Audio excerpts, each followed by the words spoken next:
La castanyera.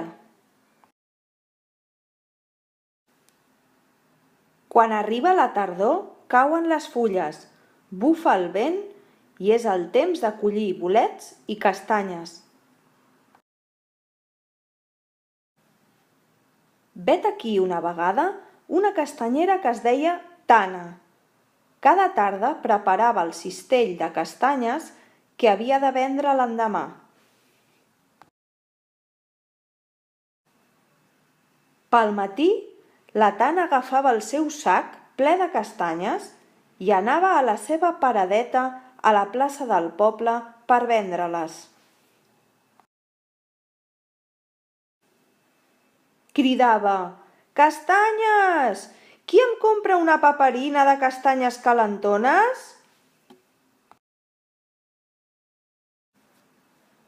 Sovint els nens del poble, quan sortien d'escola, li compraven una paperina. Si algun nen no tenia diners, la Tana li'n regalava perquè era molt bona. La Tana convidava els nens del poble a casa seva i explicava contes preciosos. Els nens estimaven molt a la Tana. Al poble vivia una altra castanyera que es deia Rita. Era una dona trista i envejosa. Un dia va entrar a casa de la Tana i li va robar les seves castanyes. Va pensar: «Ara vendré les castanyes de la Tana i els nens me les compraran només a mi». Quan la Tana va arribar a casa i va veure que les seves castanyes no hi eren, es va posar molt trista i va plorar. Va pensar: «I ara de què viuré? Si no tinc castanyes per vendre, em moriré de gana».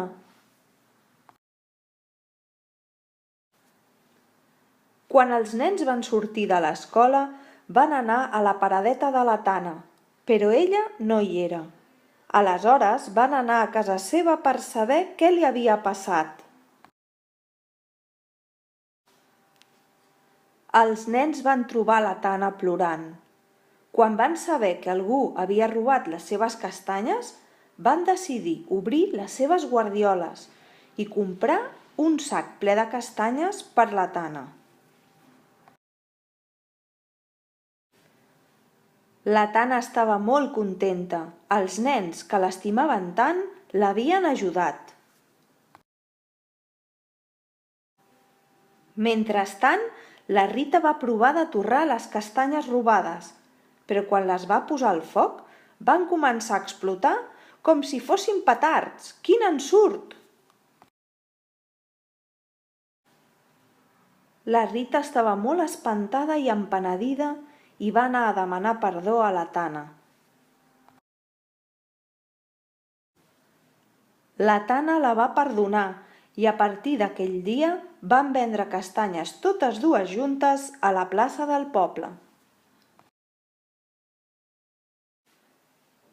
Cada any, per Tots Sants, les famílies del poble es reunien a casa i menjaven panellets, moniatos i les castanyes calentes de la Tana i la Rita.